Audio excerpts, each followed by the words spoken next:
We're at the end of the sock now, and I'm going to show you how to do the Kitchener stitch, which is a form of grafting where you sew the stitches together so that they look like they run from one side of the sock up to the other one, and there's no seam in there at all. This is great if you're somebody like me who doesn't like lumpy bumpy bits in your sock. There are alternative ways of finishing a sock off, but I like this one because it's completely seam free.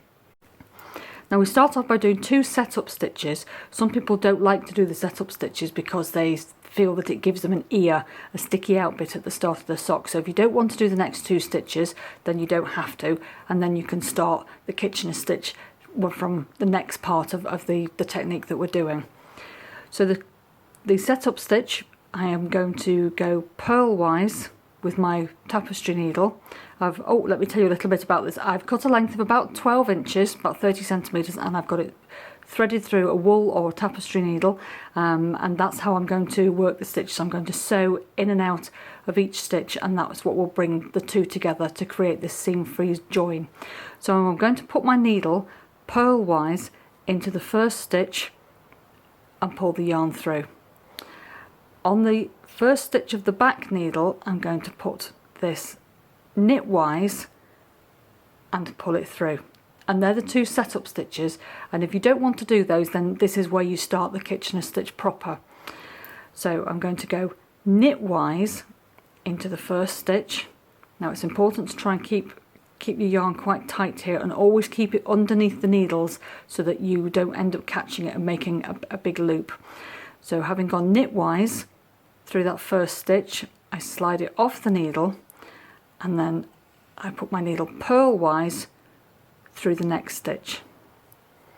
I go to the back needle, I put my tapestry needle purlwise through the first stitch and slip it off, and then knitwise through the second stitch, and then you can just jiggle the thread about a little bit so that it all sits on top and doesn't get caught up in the stitches. We go back to the front needle, I go into the first stitch knitwise and slip it off, and then into the second stitch purlwise, but don't slip it off. Off to the back needle, first stitch purlwise and slip it off, and the second stitch knitwise and don't slip it off, and then you can just check your stitches. It's difficult later on to be able to tighten them up, so you just need to make sure here that you've got your stitch across the top as tight as you need it to be. Now back to the front needle, I'm going to go into the first stitch knitwise and slip it off, into the second stitch purlwise, then to the back needle, into the first stitch purlwise, slip it off, and into the second stitch knitwise. Now I don't know if you can quite see what's happening here. Let's do another couple of stitches. Onto the front needle, into the first stitch knitwise, slip it off, into the second stitch purlwise, onto the back needle, purlwise, and then slip it off, into the second stitch knitwise. Now can you see that we're starting to get stitches creating here? This is the point where if you need to jiggle them along and tighten them up a little bit, you can do that, but be careful that you don't leave it to the end, because it becomes quite a job to do that. And you can see that there's a new stitch forming in between the front and the back sections of the sock.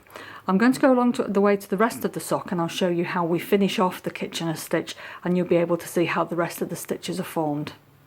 There you can see, if you look, that we've got a line of stitches that go across here, and you can see how they join in perfectly with the rest of the knitting. And I've got 4 stitches left on my needle, and this is the way that I finish off. I go into the first stitch knitwise, and then into the second stitch purlwise, just as you have done all the way along, into the first stitch on the back of the needle purlwise, into the second stitch knitwise, and then I just take the needles out.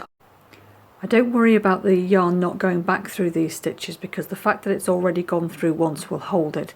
So what I do to stop this ear, this is another one of the things that people worry about and think that it might stick up, is I take the yarn and pull it over the top of the stitches and then I sew it down.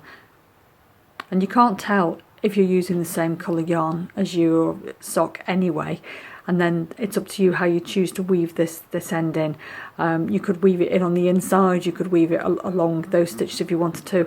I like to go up and down on the side seam, and I just go in and out of every stitch, and I'll go down quite a long way and then I'll come back up again in the other direction, and then I'll probably go back down again in the same direction that I did for the first one. And as long as you've woven it in for quite a good long way, then you shouldn't have a problem with it coming out.